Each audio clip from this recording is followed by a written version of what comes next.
नमस्कार किसान भाइयों। आज मैं आ चुका हूँ एक आम के बगीचे पर और इस समय आम के जो पौधे हैं उनमें फ्लावरिंग और फ्रूटिंग दोनों कार्य चल रहे हैं।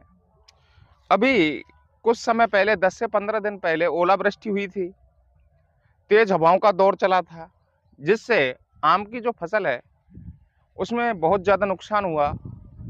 और ये भी कहा जाता है कि अगर बारिश के साथ अगर बिजली तड़कती है तो आम का जो मंजर है वो ब्लैक होकर गिरने लगता है। और इस समय जो आम के पौधे हैं, बगीचे हैं, उनमें इंसेक्टों का अटैक बहुत ज़्यादा रहता है।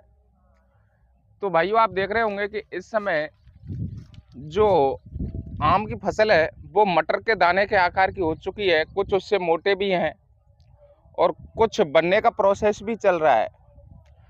तो इस समय कौन सी दवाओं का प्रयोग किया जाए जिससे ये जो हमारे फल है ये झड़े नहीं, क्योंकि अभी कुछ समय के बाद तेज हवाओं का दौर चलेगा।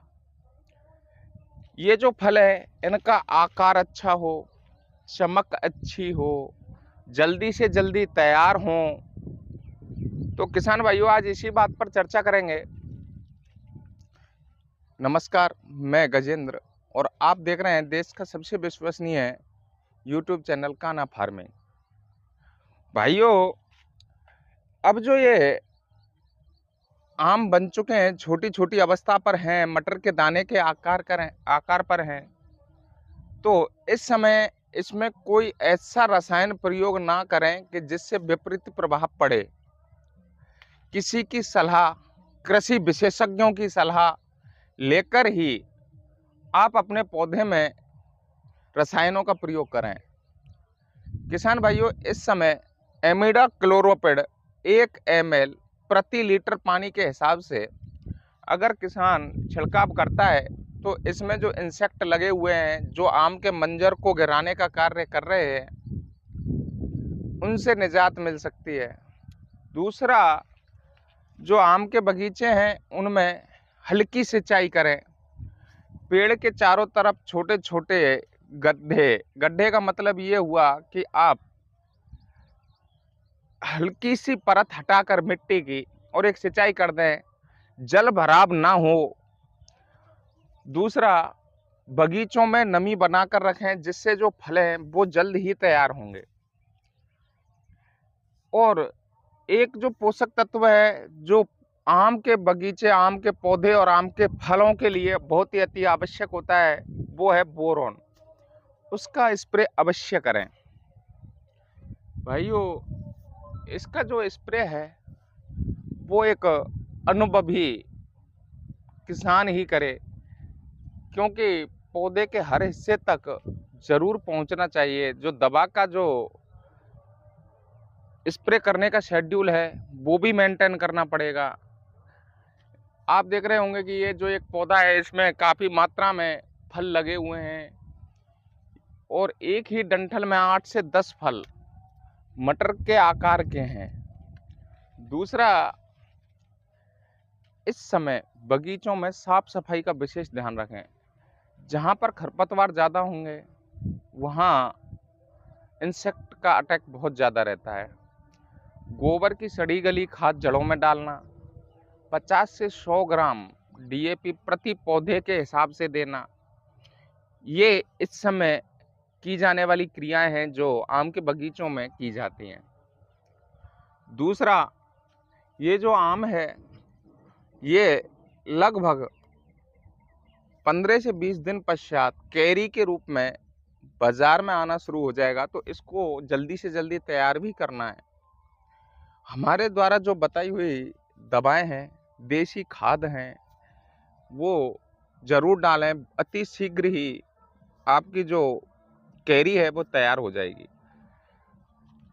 आम के बगीचों में इस समय ये जरूर ध्यान रखने योग्य बातें हैं कि ये जो आम है इसमें जो सूखी टहनियाँ हैं वो निकाल देनी है, रोग ग्रसित पौधे हटा देने हैं, धूप का पूरा आवागमन हो, हवा का पूरा आवागमन हो, जिससे पौधे को जो न्यूट्रिशन प्रचुर मात्रा में न्यूट्रिशन मिलते रहें,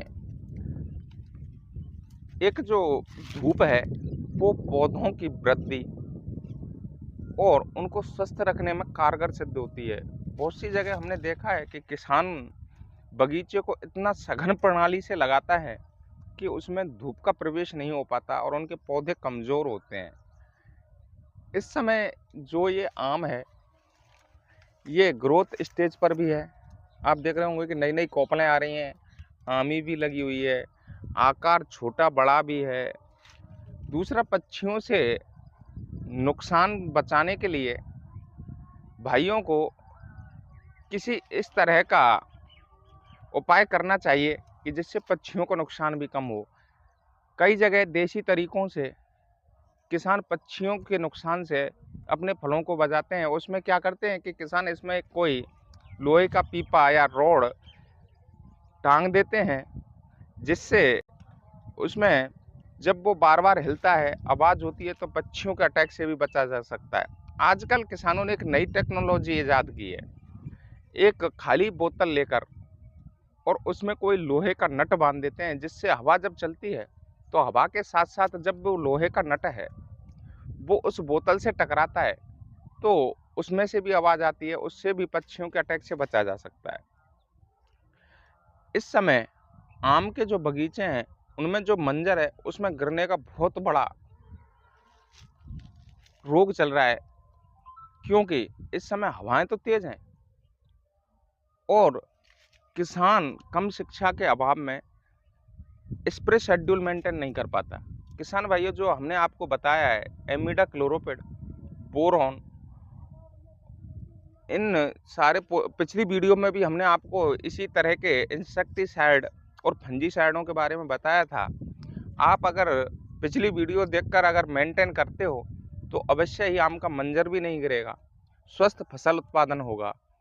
और दूसरा, ये जो तरीका है कि इस समय पानी का विशेष ध्यान रखना है। मैं बार बार यही कह रहा हूँ कि बगीचों में नमी बनाए रखें।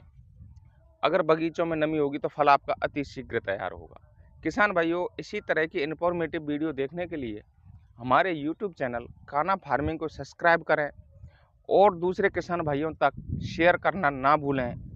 धन्यवाद।